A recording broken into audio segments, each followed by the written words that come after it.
Vintage Story. It's like Minecraft, but better. Now, before you go disliking the video for forsaking the sacred block game, I urge you to give this game a shot. If you've ever seen those YouTube videos floating around titled, "Here's how to enjoy Minecraft more," or "Here's why Minecraft doesn't feel fun anymore," then you're in the same boat as me. I love Minecraft. It's still probably my most played game of all time, but over the years, I've definitely felt the love start to fade. The progression started to feel a bit stale, the endgame came too quickly, and a lot of the mechanics started to feel shallow. That's where Vintage Story comes in to save the day. It bumps the survival mechanics up to 11, and really delivers on that cozy, realistic-ish progression that feels satisfying and rewarding. I won't go too into the specifics right off the bat. I honestly think that this game needs little to no introduction, and the best way to sell it is to play it. So let's get to playing. I'm playing on the Vinterra server today. It's a whitelist only server running a few mods aimed at enhancing some of the systems already present, like food cooking, storage, ancient ruins, etc. For the full list of mods, as well as info on how you can join, I'll post a link to the Vinterra website down in the description. I've already spent a couple of hours online gathering some early resources, scouting out different points of interest, and marking things on my map, as well as getting some pit kilns going for clay storage and a charcoal pit for, well, charcoal. You see, gear progression works a little differently here than you might be used to in other block games. The first metal you'll have access to in this game is going to be copper. And unlike you may be used to, you will not be digging it out of the ground just yet. You'll start by finding random chunks on the ground and occasionally while panning various sand. You'll need a total of 40 chunks to make your very first pickaxe hammer duo, which you'll need for mining and breaking chunks of copper out of stone. On top of this, metals require very high temperatures to smelt, much higher than firewood or similar early game fuel sources can provide. This is why we make charcoal.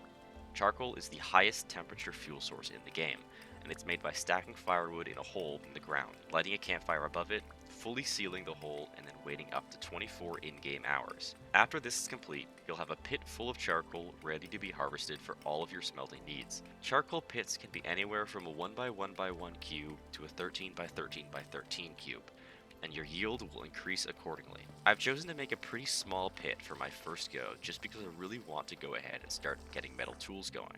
Speaking of metal tools, let's make some. Armed with a pair of tongs in my offhand and charcoal in my inventory, I can start loading a crucible up with raw copper chunks. I start the cooking off with peat, which is an alternative to firewood, which can be found in the ground and burns slightly hotter. I'm using peat to get the campfire up to temperature, since copper doesn't begin smelting until it has reached 1084 degrees Celsius. Peat has a maximum temperature of 900 degrees Celsius, so I can get the campfire most of the way there before switching over to charcoal to finish it up. The reason I do this is because charcoal is a pain in the ass to create, so it's generally advised to only use it when necessary. After smelting is complete, I take the crucible out front to the clay molds that I prepared earlier and pour. Now it's a waiting game.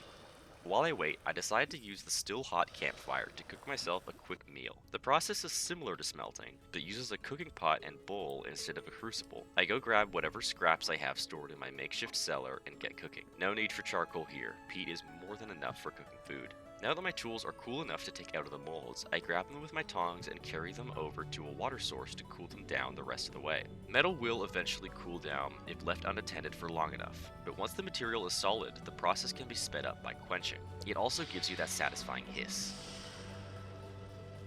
Just like that, we have our first copper tools, and we have established ourselves firmly in the early Copper Age. The next step is to make an anvil, which lets us create more complex metal tools and components, and to locate a reliable source of copper for future mining. This will mark our entry into the late Copper Age. Now that I have my first metal tools, I can get started on gathering even more copper. Remember those random copper chunks found on the ground that I mentioned earlier? Well, they aren't actually completely random.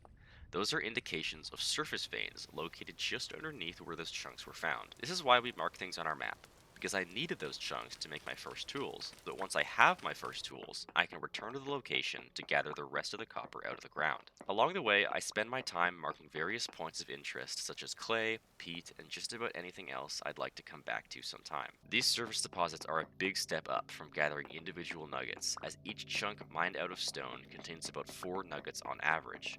However, these surface deposits are still not enough to get us into the late Copper Age, and definitely not enough to get us into bronze. For that, we need to find a deep deposit. And for that, there's something we still need to make. Finishing out my mining trip, I head home with 59 chunks of copper. Once smashed with a hammer in my inventory, I'm left with 236 nuggets.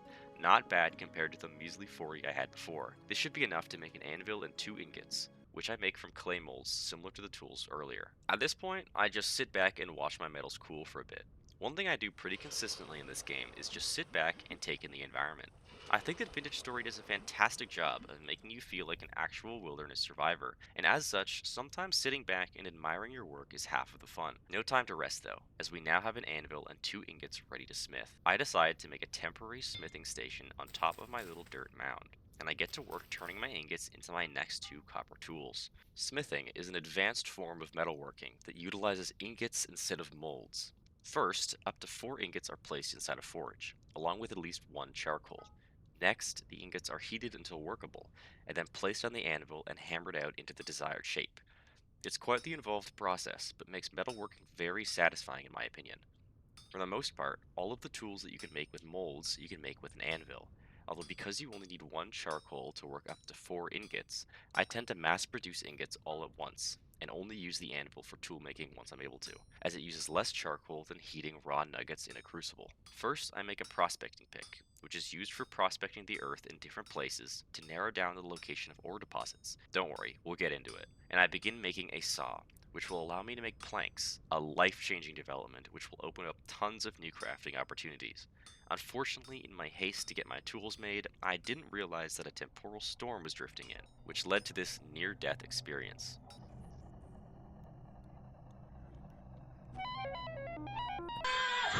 The benefit to playing on a server is that time keeps ticking even when you're offline, so I log out like a scaredy cat and wait for the storm to pass.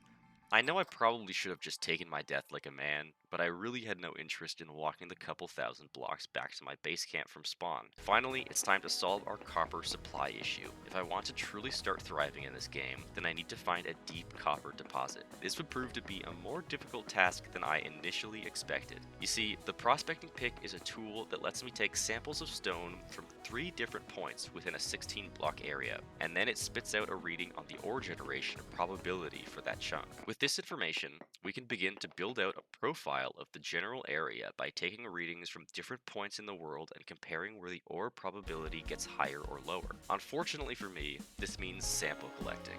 A lot of sample collecting. This is probably one of my least favorite parts of this game, but for some this is a big draw, as it is almost like a puzzle, chasing readings across the world and exploring in the meantime. While I did do some exploring, the results of my prospecting was less than ideal. In total, I sampled 18 locations around my immediate area, and aside from digging up 1 more surface copper deposit, the highest copper reading that I got was a disappointing, very poor result. It looks like I'll have to survive off of what copper I have for now. That isn't to say that my travels were completely fruitless though. I managed to find lots of berry bushes, which I promptly relocated to my base, and I even returned to a patch of high fertility soil that I spotted a while ago, digging it up for my eventual farming plans. I also found quite a few puffball mushrooms, which I would immediately turn into vegetable stew back at my base. Speaking of farming, I managed to gather a small collection of seeds while running around prospecting.